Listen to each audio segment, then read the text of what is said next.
तरफ से आइए राय ली जाए हमारे दो और खास मेहमानों की। सेठी साहब, पालजा साहब तैयार हैं एसपीएल मिड कैप स्टॉक्स के अपने कुछ बेहतरीन स्टॉक्स के साथ, बिगुल के साथ। स्वागतम।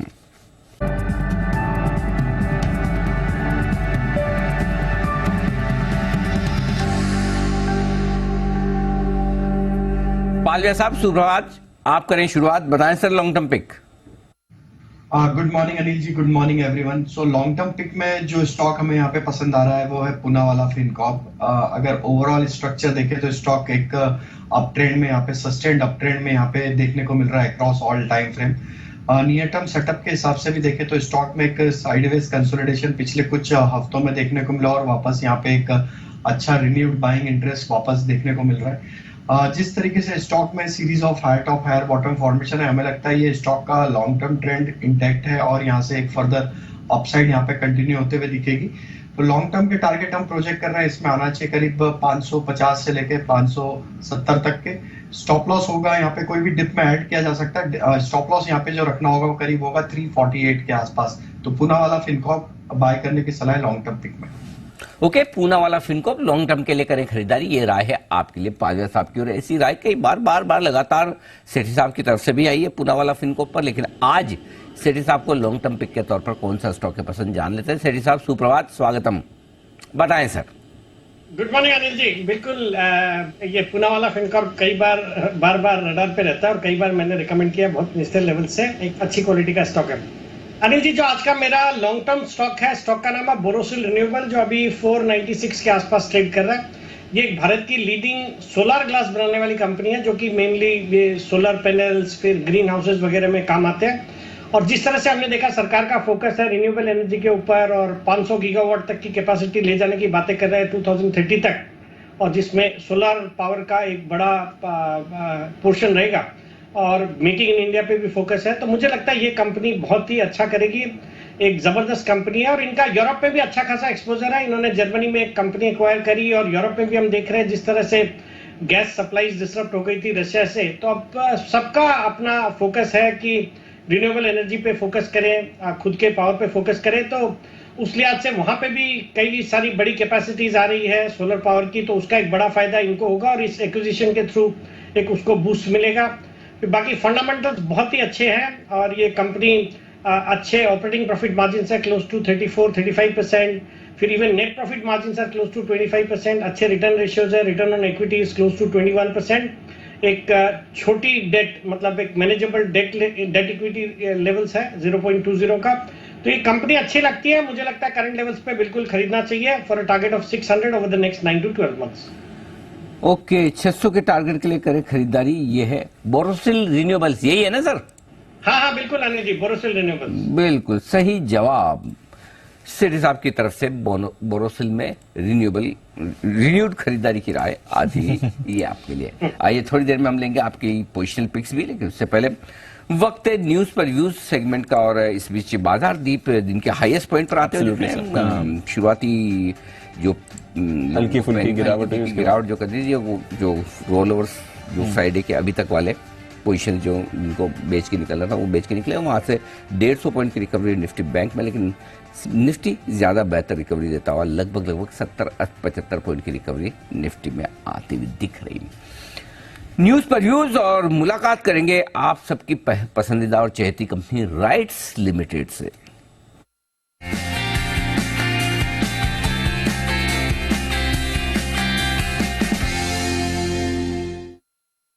राइट्स लिमिटेड मिनी रत्न कैटेगरी 1 की दर्जे वाली ये कंपनी है और सरकारी क्षेत्र की रेलवे की से जुड़ा कारोबार करने वाली कंपनी। ट्रांसपोर्ट, कंसल्टेंसी और इंजीनियरिंग सेक्टर में काम करती है। डाइवर्सिफाइड सर्विसेज का 50 साल का इतिहास है इस कंपनी का, और न सिर्फ भारत में बल्कि एशिया, अफ्रीका, लैटिन अमेरिका, दक्षिण अमेरिका जैसे 55 से ज़्यादा देशों में कंपनी अपने प्रोजेक्ट्स पूरे कर चुकी है। नतीजे आए हैं शुक्रवार को। पहले मैं आपको नतीजे बताऊं, उसके बाद हम टॉप मैनेजमेंट से करेंगे मुलाकात। आय में देखिए 10% की कमी, आंकड़ा रहा है 544 करोड़ का। कामकाजी मुनाफा भी 10% घटकर आया 161 करोड़ पर, और मार्जिन मेंटेन किए, इनफैक्ट 10 बेसिस पॉइंट बढ़ाई हैं, 30% के आसपास पहुंचते हुए। मुनाफे में कमी रही 17% की, 120 करोड़ के आसपास का आंकड़ा 144 करोड़ से घटकर। आइए राइट्स लिमिटेड के चेयरमैन और मैनेजिंग डायरेक्टर राहुल मित्तल साहब हमारे साथ कार्यक्रम में हो रहे हैं शामिल। Indian railway service of mechanical engineers के आप 1985 बैच के ऑफिसर हैं।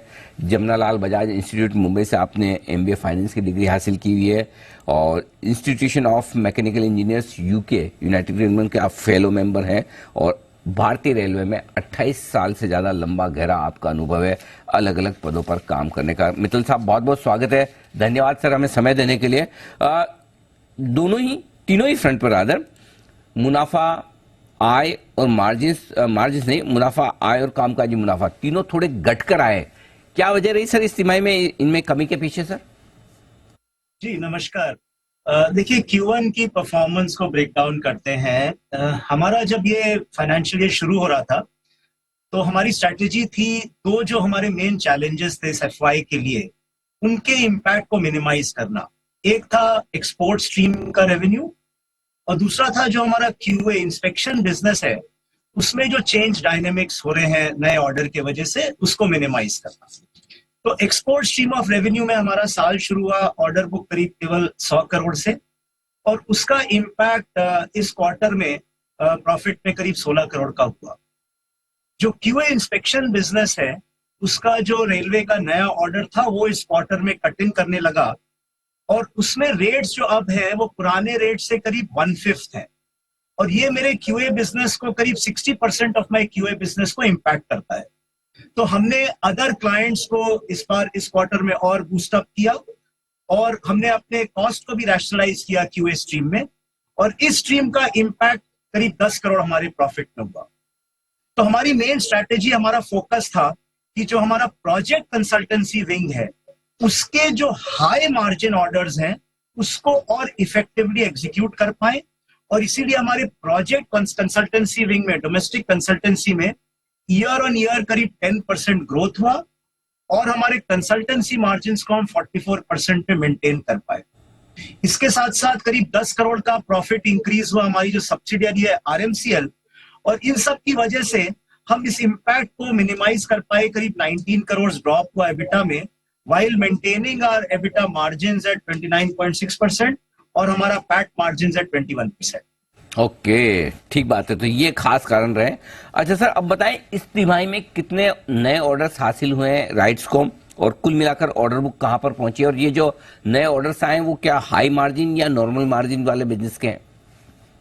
देखिए हमारा बहुत फोकस था कि हम कंसल्टेंसी में और ऑर्डर्स लें और इसी स्ट्रेटेजी के तहत इस क्वार्टर में हमें करीब 70 ऑर्डर मिले करीब 300 करोड़ के, उसमें करीब 60 से ज्यादा कंसल्टेंसी के ऑर्डर्स हैं और बड़े कुछ अच्छे बहुत अक्रॉस द सेक्टर ऑर्डर्स हैं। हमको देखिए हैदराबाद मेट्रो एयरपोर्ट लाइन मिला, हमें DPR का ऑर्डर मिला, गुड़गांव मेट्रो के एक्सपेंशन के DPR का ऑर्डर मिला, रोपवेज में ऑर्डर मिला, कोलकाता सिटी प्लानिंग का ऑर्डर मिला और इनफैक्ट रेलवे से ऑर्डर मिले करीब 4 डिफरेंट सेक्शन के सेमी हाई स्पीड के सर्वे करने के लिए हमें ऑर्डर्स मिले। तो अगर आप देखें अक्रॉस सेक्टर्स हमें ऑर्डर मिले और हमारी ऑर्डर बुक अब 30 जून को 5700 करोड़ हो गई है जिसमें करीब 2700 करोड़ कंसल्टेंसी है, 2700 करोड़ टर्नकी है, एक्सपोर्ट केवल अब 50 करोड़ बचा है और 150 करोड़ लीजिंग है और 100 करोड़ हमारी RMCL जो सब्सिडियरी है उसका ऑर्डर है। ओके, हिंदुस्तान में और हिंदुस्तान के बाहर दोनों तरह के बिजनेसेस में किस तरह का रेवेन्यू कंट्रीब्यूशन रहा है, आगे कैसा आउटलुक दिख रहा है सर?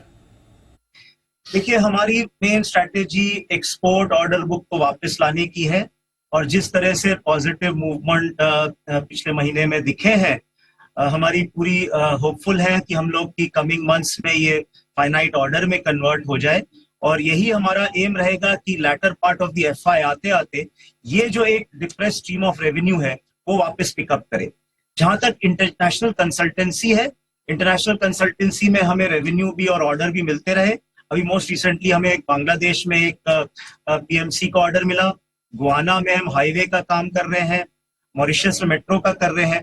तो अक्रॉस कॉन्टिनेंट्स हमें ऑर्डर्स इंटरनेशनल कंसल्टेंसी में हमें मिलते रहे।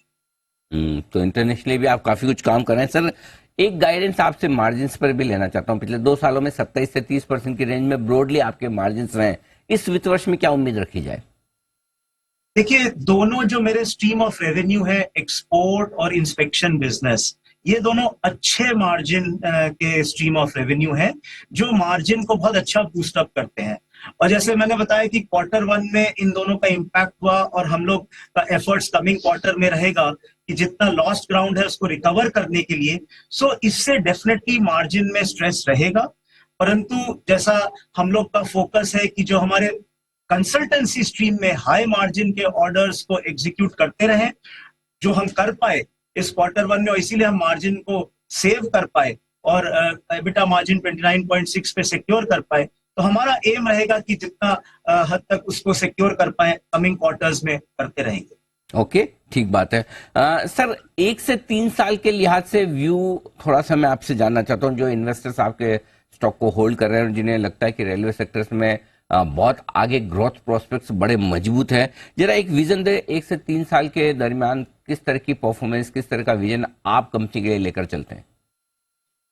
देखिए, हमारी कंपनी का सबसे बड़ा कोर स्ट्रेंथ है कि हम लोग करीब 10 डिफरेंट वर्टिकल्स हैं जिसमें इंफ्रास्ट्रक्चर में हम कंसल्टेंसी करते हैं जी। रेल इंफ्रा है, मेट्रो है, हाईवे, बिल्डिंग, पोर्ट, एयरपोर्ट।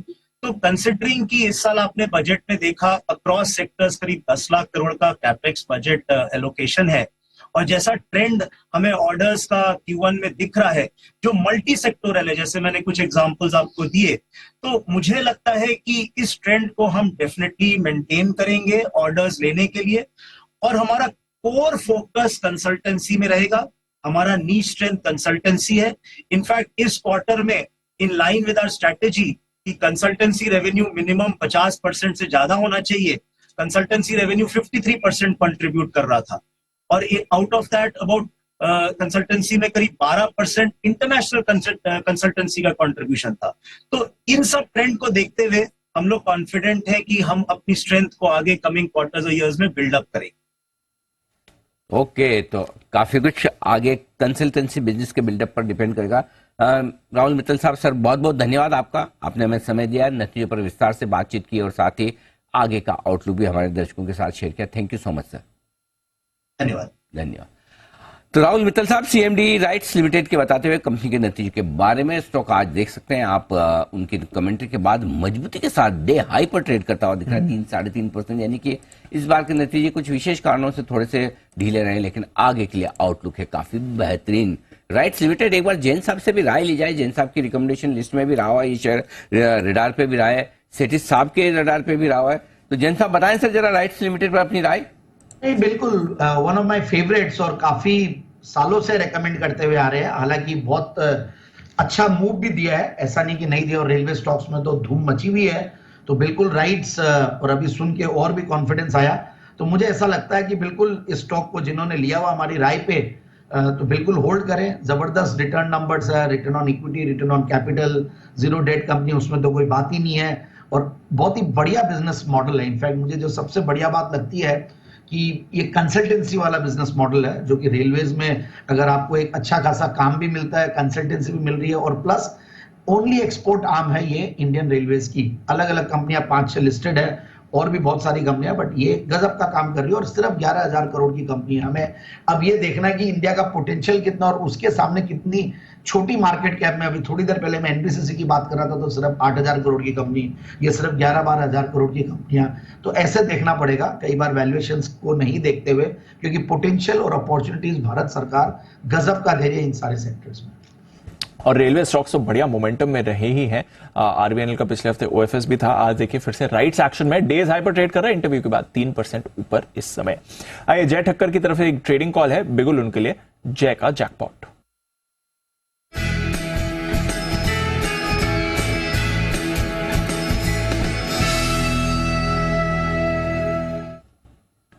बताया जाए। दीप, बाय करना है एनएमडीसी पे। दीप, पहले भी मैंने एक बार बाय रिकमेंडेशन दिया था और वहां से अच्छा एक अपमूव देखने मिला। अब फिर से ये रडार में आ रहा है।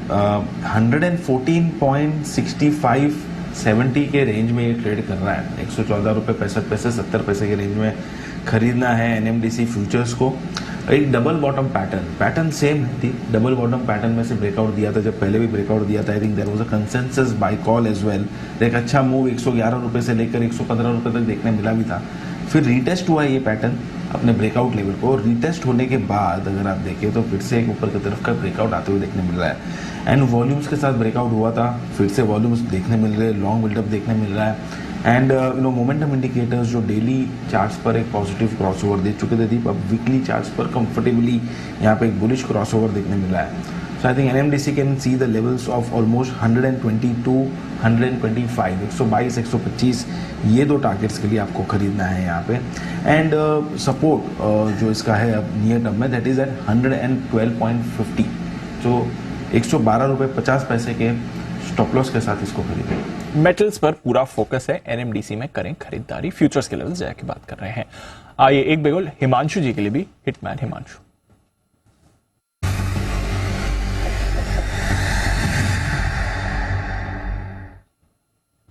बताएं हिमांशु जी। दीप, एक बहुत शानदार ब्रेकआउट देखने को मिल रहा है अदानी पोर्ट्स में। एक बड़ी कंसोलिडेशन के बाद यहाँ पर एक सस्टेन ब्रेकआउट है, जो कि मुझे लगता है स्टॉक को 1 से 2 दिनों में 800 रुपए के पार ले जाने का पोटेंशियल रखता है। तो अदानी पोर्ट्स में खरीदारी करेंगे। करंट लेवल 772, 773 रुपए के हैं। पार्ट पोजीशन यहाँ लेंगे। थोड़ा सा कोई डिप मिलता है 768, 770 की रेंज में, 768, 770 तक, वहां पर पोजीशन को ऐड कर चलने की सलाह है, क्योंकि ब्रेकआउट काफी देर का हुआ है, तो थोड़ा सा मूव एक्सटेंड हो चुका है। 764 रुपए का, 764 के नीचे का यहाँ पर स्टॉप लॉस मेंटेन करेंगे। पहला टारगेट 788 रुपए, दूसरा टारगेट 800 रुपए, और ये दोनों के दोनों टारगेट आज या कल तक आते हुए नजर आ सकते हैं। तो अदानी पोर्ट्स में खरीदारी करके चलने की सलाह है। ओके, अदानी पोर्ट है वो स्टॉक्स जहां पर खरीदारी करने की राय आपके लिए हिमांशु जी की तरफ से आई।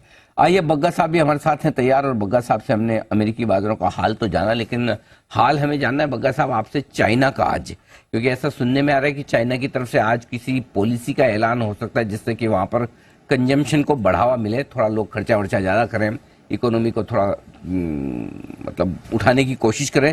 क्या कुछ हो सकता है सर, और क्या कुछ फर्क दुनिया भर में पड़ सकता है, जरा समझाएं। एक तो बहुत फर्क पड़ेगा अनिल जी, क्योंकि दुनिया की सबसे बड़ी सेकंड बड़ी इकोनॉमी है, दूसरा फैक्ट्री है दुनिया की। तो अगर चाइना में फैक्ट्रियां फिर से बुलंदी से चलती हैं तो आपके कमोडिटीज ऊपर जाएंगे। मेटल्स में जो आप रैली देख रहे हैं वो भी इसी एंटिसिपेशन में है कि चाइना का कुछ ना कुछ स्टिमुलस आएगा। पिछले हफ्ते उनका जो कम्युनिस्ट पार्टी का पॉलिट ब्यूरो था उसकी भी बैठक हुई। उन्होंने छोटी सेक्टर्स में, जैसे हाउस होल्ड गुड्स हैं, प्लास्टिक के चीजें हैं, इस तरह की चीजों के लिए एक स्टिमुलस जारी किया। बट इस बारी क्या हो रहा है, प्रॉब्लम यह है कि जैसे 2007-8 में बहुत बड़ा एक स्टिमुलस लेके आए थे, या 2015 में जब चाइनीज थोड़ा मेल्टडाउन हो रहा था, एक बड़ा स्टिमुलस लेके आए। इस बारी ज्यादा ये कड़ी निंदा के तरफ है कि हम देख रहे हैं ताकतों को, बट ऑन द ग्राउंड ज्यादा इन्होंने नहीं किया। तो उनका जो प्रॉपर्टी सेक्टर है उसमें प्रॉब्लम है, जो नौजवान है उनकी अनएम्प्लॉयमेंट में बहुत बड़ी प्रॉब्लम है, नई नौकरियां नहीं आ रही, और इसके चलते कंजम्पशन ठप है, कंजम्पशन नीचे आ गई है। आज सवेरे अनिल जी जब आप एडिटर्स टेक दे रहे थे, आपने फ्लैश भी किया था पीएमआई नंबर्स चाइना का, तो 5वें महीने लगातार उसका मैन्युफैक्चरिंग 50 से कम है। तो 50 से नीचे नंबर होता है मतलब कॉन्ट्रैक्शन, मतलब इकोनॉमी थोड़ा सीमित हो रही है। 50 के ऊपर एक्सपेंशन है, और जो सर्विसेज में एक्सपेंशन था वो भी ढीला हो रहा है, वो 51 की तरफ आया। और उसका जो एक्सपोर्ट था वो 12% गिर के आया, जून का जो एक्सपोर्ट आंकड़ा आया था। तो चाइना में मंदी है, थोड़ी मंदी ये है कि जहां 5% ग्रो करना चाहिए वहां पे थोड़ा नीचे चल रहे हैं। सेकंड क्वार्टर का नंबर अच्छा था, 6.3 था, बट वो था जब शंघाई वगैरह पिछले साल इस टाइम पे सारे लॉकडाउन में थे, तो वो ईयर ऑन ईयर एक बेस इफेक्ट से था। आज 3 बजे ऐलान करने वाले हैं कुछ कंजम्पशन को चलते हुए, तो कंजम्पशन में शायद राहत देंगे, हो सकता है कारों पे कुछ राहत दे, घरों के लिए बहुत इंपॉर्टेंट है, मॉर्गेज वगैरह में कुछ अगर राहत दे, तो ये सब बात है। 3 बजे चाइना टाइम है, तो हमारे से तो आगे हैं वो, तो हमारा लेट हो जाएगा, उससे 2.5 घंटे का फर्क है। तो चाइना 3 बजेगा तो हमारा 12:30 तक होगा यहाँ पे। बट ये ग्लोबल मार्केट्स एंटिसिपेशन में थोड़ा मूव कर गए, और जो चाइना को सप्लाई करते हैं कंट्रीज, बोथ कमोडिटीज और इंटरमीडिएट गुड्स, वहां भी हमने देखा मार्केट्स गए। एक चीज है, गोल्डन ड्रैगन इंडेक्स है चाइनीज कंपनीज का, जो टेक्नोलॉजी कंपनीज अमेरिका में लिस्टेड है, वो अनिल जी फ्राइडे को 7% बढ़ा था। ये खबर जब आ रही थी कि चाइना के और ऐलान आने वाले हैं, 7% वो गोल्डन ड्रैगन इंडेक्स बढ़ गया था। अच्छा सर, ये कुणाल जी नहीं, बंसल जैन साहब पूछ रहे हैं सर कि गोल्डन ड्रैगन इंडेक्स क्या है। नहीं, बंसल जी का तो हम इम्प्लाइड मान के चल रहे हैं कि बंसल जी को तो पूछना ही है। इस बार मतलब स्पेसिफिक जैन साहब की तरफ से आया है। अच्छा एक मिनट, बंसल जी ऑब्जेक्शन लगता है बंसल जी को पता है। जी बंसल जी बताएं, ड्रैगन का कलर कौन सा होता है? नहीं अनिल जी, मेरा सवाल ये नहीं अनिल जी, मेरा वाकई में अनिल जी एक वाकई में सवाल है अनिल जी बग्गा सर से जी, और चाइना रिलेटेड है, बट ये इंडेक्स के ऊपर नहीं है अनिल जी। मेरा सवाल दूसरा है। वो आज अनिल जी मैं भी थोड़ा बहुत पढ़ता हूँ इंटरनेशनल पेपर्स, तो पढ़ रहा था कि वहाँ चाइना में भी बाढ़ वाली सिचुएशन हो रखी है, सीन काफी खराब है। तो अनिल जी अब डर ये है कि वहां पे बाढ़ है, थोड़ी देर में यहाँ पर हमारा जनरल न्यूज चैनल वो बोट में बैठ जाएगा कि चाइना का पानी भारत में आ रहा है, नॉर्थ इंडिया में बाढ़ आ रही है। तो ऐसा कुछ होने की संभावना तो नहीं है? मतलब कि जनहित में मैं बग्गा सर से इसके बारे में जानना चाहता हूँ। और ये जो index related Anil ji high profile चीजें अनिल जी, उसके लिए आप हैं, कुणाल जी हैं, आप लोग Anil ji. Okay thank you. Hindustan के और दुनिया भर के मौसम और बाजार का मिजाज बताने वाले हमारे बग्गा साहब, सर मौसम की भविष्यवाणी करिए। नहीं, बंसल जी ने ठीक कहा, बट देखिए वो साउथ ईस्ट चाइना में बाढ़ है, बट नॉर्थ वेस्ट में अगर जाएं, बीजिंग वगैरह में जाएं, तो वहां हीट वेव चल रही है अनिल जी, बहुत जबरदस्त गर्मी है, तो सूखा भी है। और साउथ में क्योंकि इन्होंने वो यांगसी रिवर पे इतने बड़े बड़े हाइड्रो पावर जो लगा रखे थे, नदियों का रुख बदला था, उससे क्या है कि बहुत तबाही होती है और पानी ये छोड़ते हैं। बंसल जी ठीक कह रहे हैं, हमारे ब्रह्मपुत्रा में ये लोग बिना भारत को बताए पानी छोड़ देते हैं, तो वो प्रॉब्लम आती है। बिल्कुल ठीक। नॉर्थ ईस्ट में हमारे आ जाता है पानी, वो ब्रह्मपुत्रा जिसको सैंगपो बोलते हैं ये चाइना में, तो वहां पे इन्होंने बहुत बड़े बड़े बांध लगाए हुए हैं और वहां पे ये पानी छोड़ते हैं। भारत हर वक्त कंप्लेंट करते हैं कि आप पानी छोड़ने वाले हैं तो बताइए तो सही, ताकि नीचे जो भी हम कर सके। परफेक्ट। ओके, छोटे से ब्रेक का वक्त है, जल्द लौटेंगे।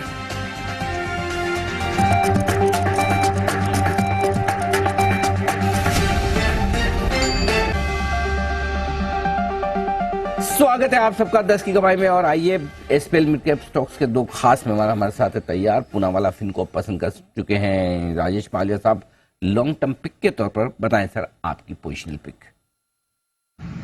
पोजिशनल पिक में जो स्टॉक हमें यहाँ पे पसंद आ रहा है वो है इमामी लिमिटेड। स्टॉक में देखें तो जनवरी 2023 के स्विंग हाई को अब यहाँ पे ब्रेकआउट करते हुए देखने को मिला है वीकली चार्ट पे, और जिस तरीके से स्टॉक में अब अपने सारे long term short term moving averages के ऊपर कंफर्टेबली सस्टेन करते हुए दिख रहा है स्टॉक। हमें लगता है ये स्टॉक में एक बड़े करेक्शन के बाद अब एक यहाँ पे अच्छी रिकवरी के साइन यहाँ पे daily weekly monthly time frame पे बनते हुए दिख रहे हैं।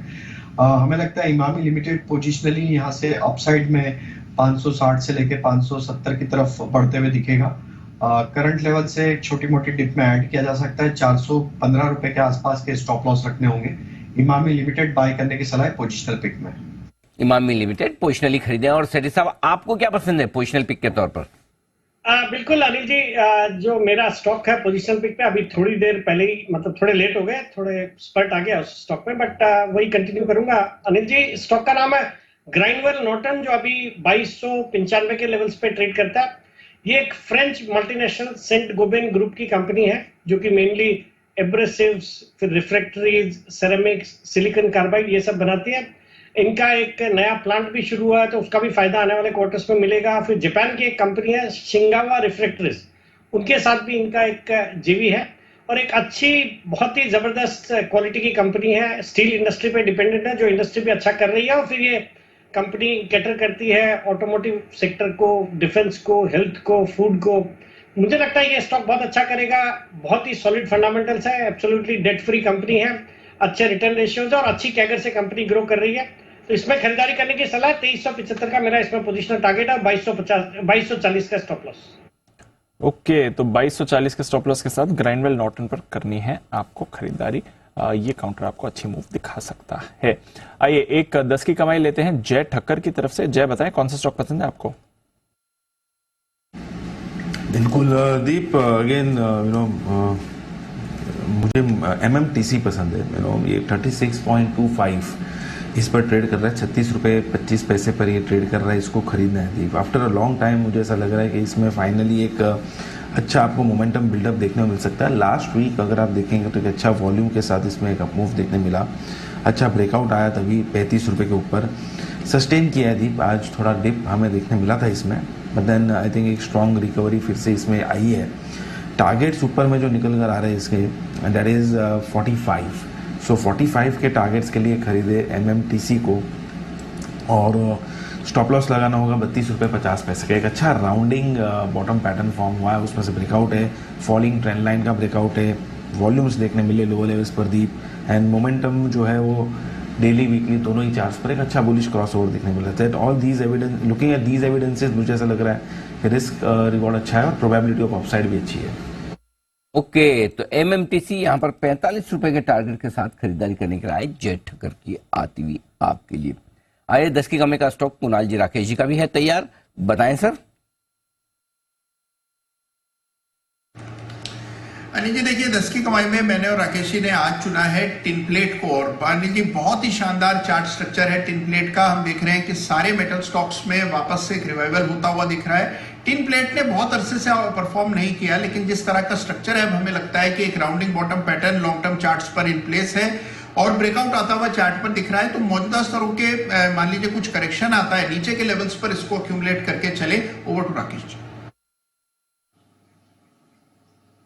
अनिल जी बेहतरीन टेक्निकल स्ट्रक्चर है, continuous higher top higher bottoms का रुझान है, अच्छी कंसोलिडेशन से स्टॉक बाहर निकल रहा है। अगर करेक्शन पे स्टॉक 358 360 के राउंड मिल जाए तो वो अच्छे स्तर हैं खरीदने के लिए। 3 से 4 महीने का नजरिया बना के टिन प्लेट में निवेश की राय है, और हमारे टारगेट्स हैं यहाँ पर 450 के।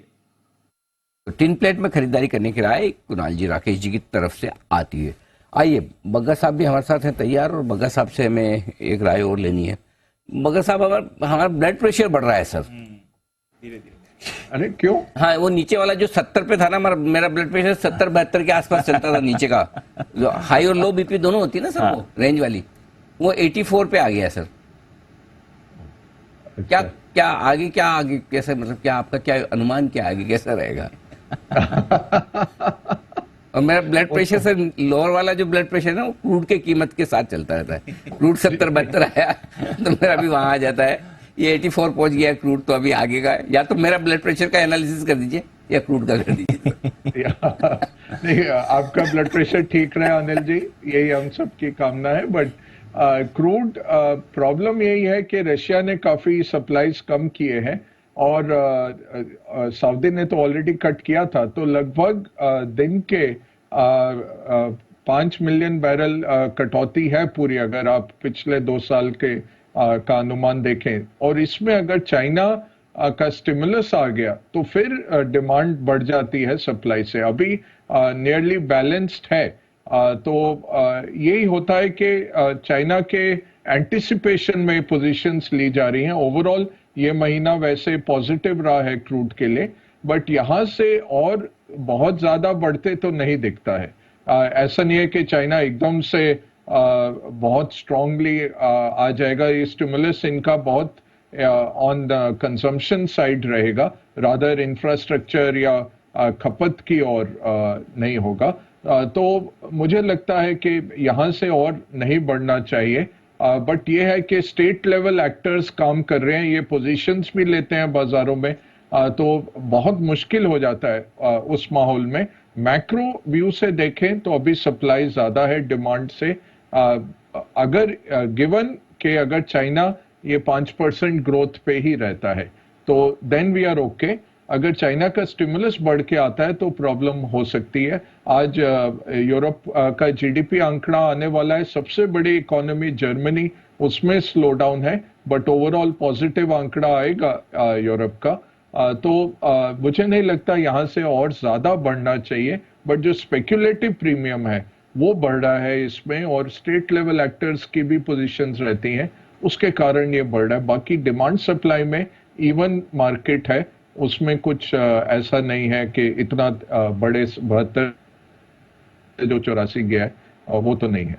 ओके, तो चलिए, कच्चे तेल के दाम $84 के आसपास आए जरूर हैं, थोड़ा सा एक्शन ये बढ़ता हुआ दिख रहा है कमोडिटीज के दामों में। आइए, थोड़ी देर में हम एक और टॉप मैनेजमेंट से करेंगे मुलाकात। उससे पहले एक बार जरा जल्दी से 10 की कमाई का शेयर हिमांशु गुप्ता साहब भी देने के लिए तैयार, बताएं सर।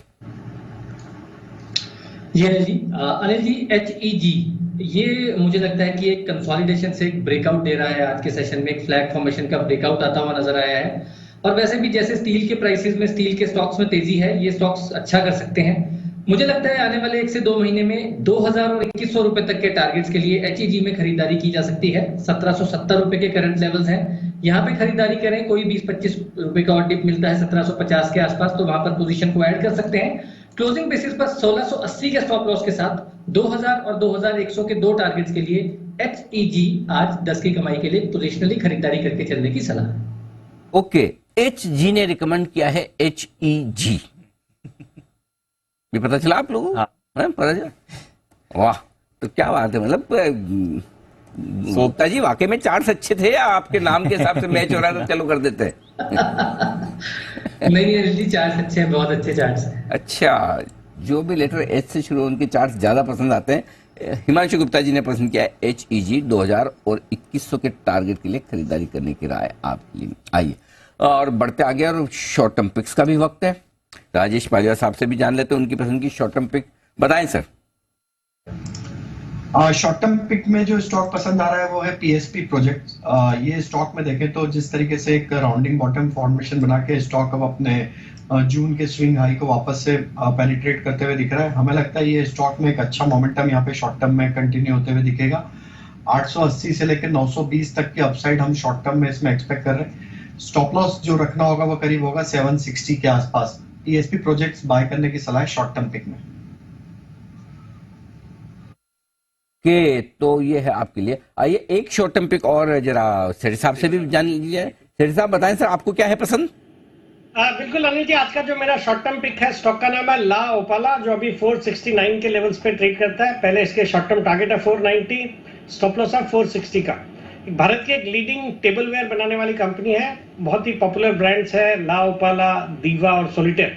मतलब हर सेगमेंट के लिए ये टेबलवेयर, ओपलवेयर बनाते हैं। एक साउथ कोरियन कंपनी के साथ भी इनका टेक्निकल टाई अप है, और ऑर्गेनाइज्ड ओपलवेयर सेगमेंट में इनका 50% का मार्केट शेयर है। एक जबरदस्त डिस्ट्रीब्यूशन नेटवर्क है, 20,000 रिटेलर्स का, 200 डिस्ट्रीब्यूटर्स का। सॉलिड फंडामेंटल्स वाली कंपनी है, एब्सोल्युटली डेट फ्री। वैल्यूएशन के लिहाज से भी अच्छा लगता है स्टॉक, और अच्छे प्रॉफिट मार्जिन है, अच्छे रिटर्न रेशियोज है।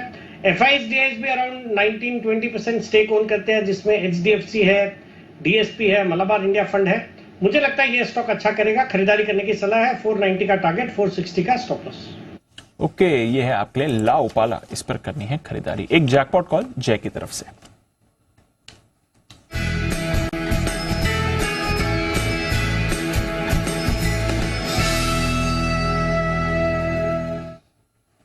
बताएं जय।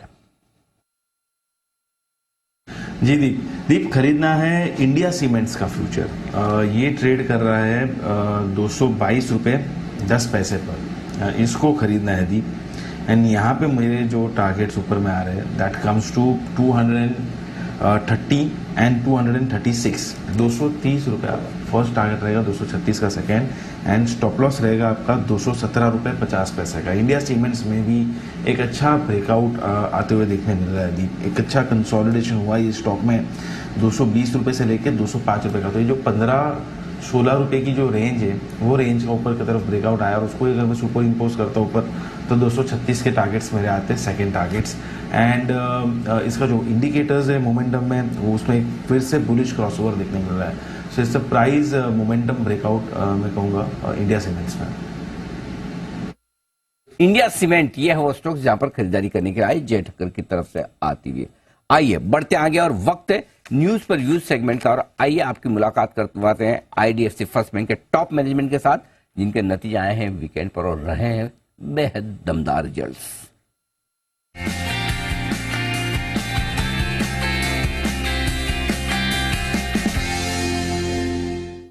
आईडीएफसी फर्स्ट बैंक नतीजे आए हैं 29 तारीख को और बहुत ही जबरदस्त नतीजे रहे हैं। शनिवार शाम को ये रिजल्ट्स आए हैं और हमारे साथ कार्यक्रम में शामिल होने हैं आईडीएफसी बैंक की टॉप मैनेजमेंट टीम में से दो खास मेहमान, मैनेजिंग डायरेक्टर और CEO mister V Vaidyanathan sir हमारे साथ कार्यक्रम में शामिल हो रहे हैं और बैंक के सीएफओ सुधांशु जैन साहब भी हमारे साथ कार्यक्रम में शामिल हो रहे हैं। आप दोनों का बहुत बहुत स्वागत है। पहले एक बार जल्दी से नतीजे हमारे दर्शकों के सामने रख दूं और उसके बाद मैं आपसे मुलाकात करूंगा। मुनाफे और नेट इंटरेस्ट इनकम हर एक फ्रंट पर नतीजे रहे हैं बेहद जबरदस्त, बाजार की उम्मीदों से बेहद बढ़कर शानदार नतीजे आते दिखे। नेट इंटरेस्ट इनकम ये पहुंची है 36% की बढ़त के साथ 3755 करोड़, उम्मीद हमारी 3720 करोड़ की थी। मुनाफे का आंकड़ा पहुंचा है 765 करोड़ और ये भी 61% की बढ़त के साथ पहुंचा है। 740 करोड़ की उम्मीद थी, यानी कि उम्मीद से बेहतर है।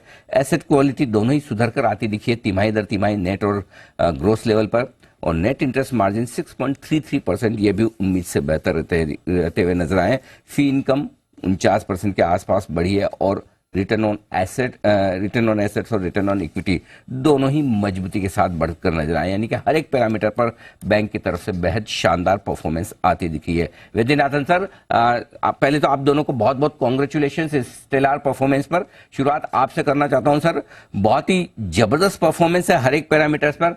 इस क्वार्टर की क्या खास ट्रिगर्स रहे हैं सर जिनके दम पर ये परफॉर्मेंस आई है? क्योंकि हम क्वार्टर टू क्वार्टर ही देखते हैं, जो हम बैंक बना रहे हैं पिछले 3-4 साल से, जो फ्रंट से अच्छी क्वालिटी की बना रहे हैं, उस क्वालिटी का जो हमारे डिपॉजिट्स हैं बहुत स्ट्रॉन्ग आ रहे हैं एंड लोन बुक की एसेट क्वालिटी अच्छी है, प्रोविजन बहुत कम है और एनपीए कम है, तो ऑटोमेटिकली जो प्रॉफिट से तो हम लोग आप उस नजर से देखिए। तो हर एक क्वार्टर पर नंबर्स आपके मजबूत आते दिख रहे हैं। Net interest margin sir, Sudhanshu Jain साहब आपसे उस पर राय लेना चाहता हूं। 6.33% के तिमाही दर तिमाही लगभग स्टेबल है। मार्जिन मजबूत रहने की वजह और आगे 3 क्वार्टर के लिए आउटलुक। सबसे पहले गुड मॉर्निंग अनिल जी, सारे दर्शकों को good morning. Thank you. Margin हमारे काफी स्ट्रॉन्ग रहे हैं, 6.33% में है। हमारी लोन मिक्स काफी हेल्दी है विच जो हम ये मार्जिन दे रही है। कॉस्ट ऑफ फंड्स भी हमारे काफी स्टेबल है। थोड़ी इंक्रीज आपने देखा, थोड़ा मॉडरेशन हुआ है इस क्वार्टर में बिकॉज कॉस्ट ऑफ फंड्स बढ़े हैं, टर्म डिपॉजिट की कॉस्ट थोड़ी लैग से आती है। बट आगे के लिए अगर मुझे कहना है मार्जिन कैसे रहेंगे, तो मैं बोलूँगा ब्रॉडली स्टेबल रहेंगे। यहाँ से थोड़ा स्लाइड मॉड्यूलेशन हो सकता है बिकॉज स्टिल थोड़ी पीडी की कॉस्ट आ रही है बुक्स पे, पर लोन ग्रोथ क्योंकि बहुत ही स्ट्रॉन्ग आ रही है, ऑलमोस्ट 24-25% का हमारा गाइडेंस है लोन बुक पे। अभी भी हमारे पास कुछ लेगेसी बोरोइंग्स है जो रिटायर करनी है इस साल में, कुछ 3500 करोड़ रिटायर करनी 0.9% है। तो मुझे लगता है ये सब कॉम्बिनेशन ये तहत हमारे मार्जिन ब्रॉडली स्टेबल रहेंगे even future quarters. Perfect.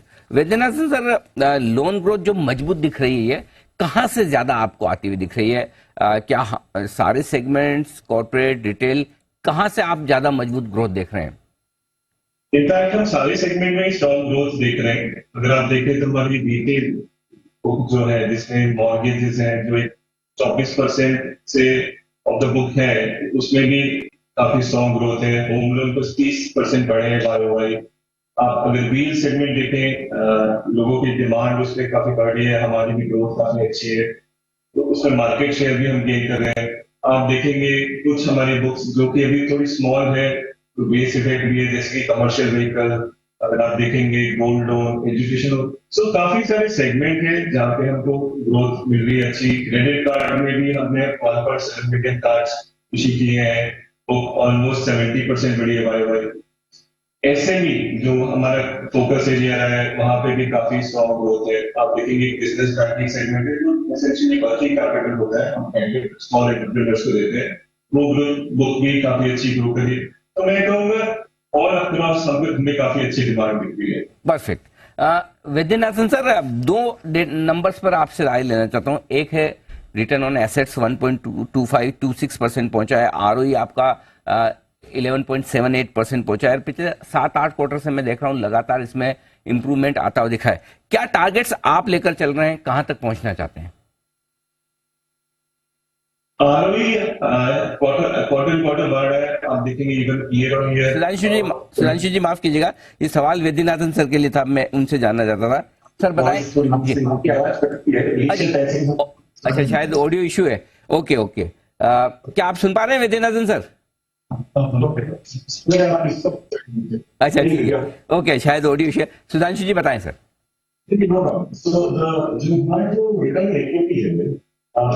Incremental lending, देखो एक तो स्टॉक जो एग्जिस्टिंग बुक पे है, उसमें इंफ्रास्ट्रक्चर भी है, कॉर्पोरेट भी सब कुछ है। इंक्रीमेंटल लेंडिंग है, जो रिटेल लेंडिंग या SME lending, small entrepreneur lending, जो अच्छे ऐसे क्वालिटी जा रही है, उसमें हमारी बैंक रिटर्न ऑन इक्विटी 20% का बोल रहा है, 20% on the retail book। तो इससे बैंक का बहुत फायदा हो रहा है, एंड देयरफॉर जो इंक्रीमेंटल जैसे जैसे बैंक का बुक मोर रिटेल होता जाएगा, रिटर्न ऑन इक्विटी बैंक की बढ़ती जाएगी। तो we should have strong expectation from us. लेकिन एक बार जरूर कहूंगा कि ये अर्ली स्टेज बैंक है, आप जल्दबाजी मत कीजिए, मैं भी नहीं करूंगा।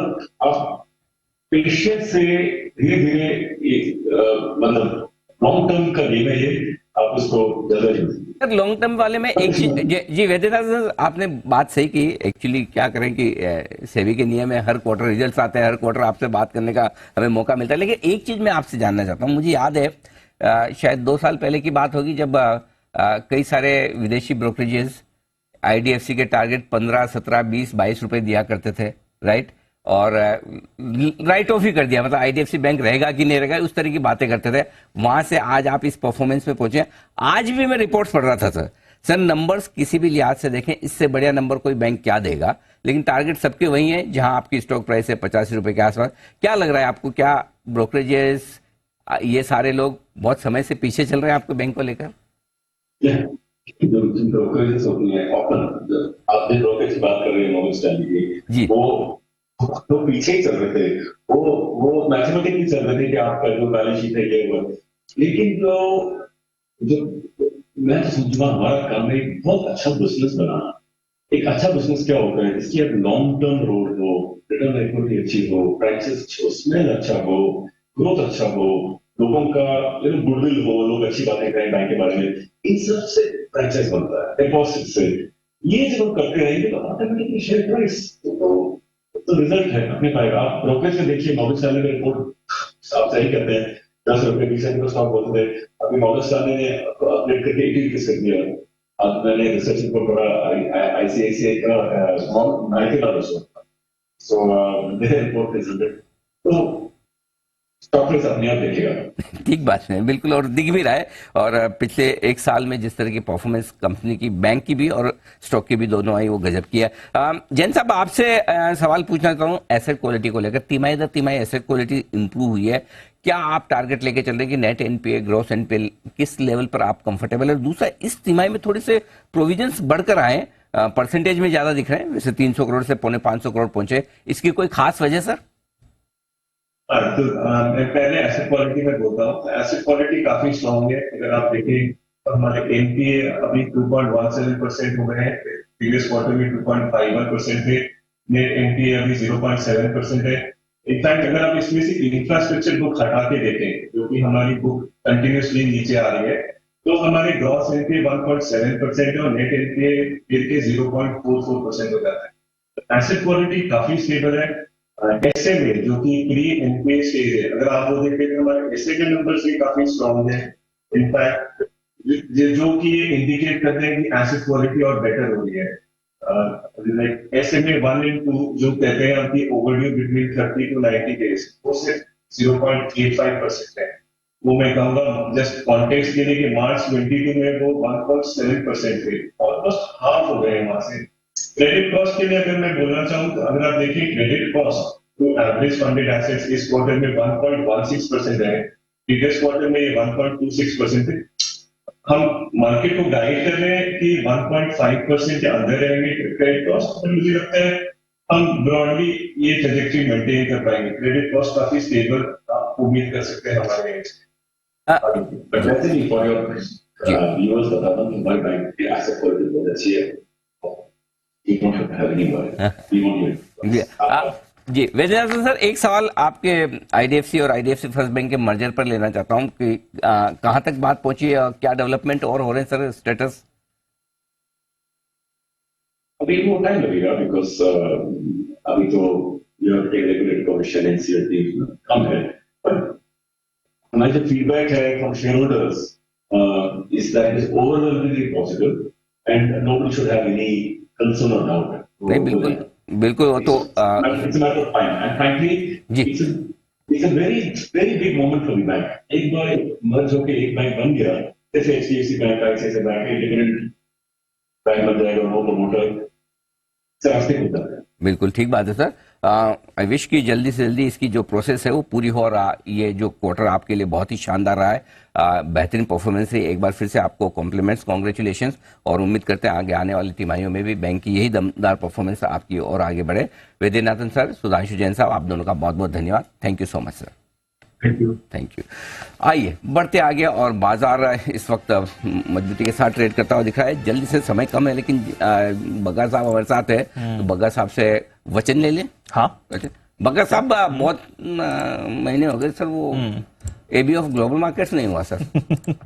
मैं बच जाता हूँ, हर महीने बोलता हूँ, पहले 2-3 दिन अनिल जी से बात नहीं करता, फिर बोल देता हूँ लेट हो गया दीप, अभी छोड़ दो। तो सर इस बार इसलिए मैंने क्या किया, महीना शुरू हो उससे पहले कर दिया सर, वो ऐसा वचन दो सर कि मैं इस महीने करूंगा। नहीं, और इस हफ्ते तो बहुत भयंकर डेवलपमेंट्स है अनिल जी। बस हो गया काम, बस ब्राजील का बैंक काटने वाला है रेट। वाह। थर्सडे को ब्राजील बैंक का मीटिंग है, 1 साल से उन्होंने रेट नहीं बढ़ाए। I think first rate cut आ जाएगा इमर्जिंग मार्केट्स का। चलो तो बस है। तो फिर इस बार बहुत माल मसाला। तो मैं जल्दी से बग्गा साहब से शो के बाद फोन करके एक बार उनसे समय लेता हूँ, 1, 2, 3 तारीख जब भी, लेकिन करना है। ग्लोबल मार्केट्स थोड़े ब्रेक के बाद फिर से आपके लिए आने को तैयार, और हम हैं ब्रेक में जाने को तैयार।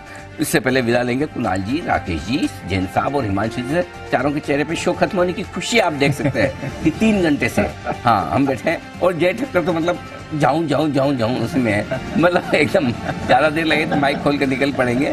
गुप्ता और साथ ही पालिया साहब का भी धन्यवाद, बग्गा साहब का विशेष धन्यवाद हमारा साथ देने के लिए। छोटा सा ब्रेक, और ब्रेक के बाद जल्दी लौटेंगे, लेकिन शो का समापन करेंगे देश के प्रति सम्मान के साथ। आइए, जय हिंद।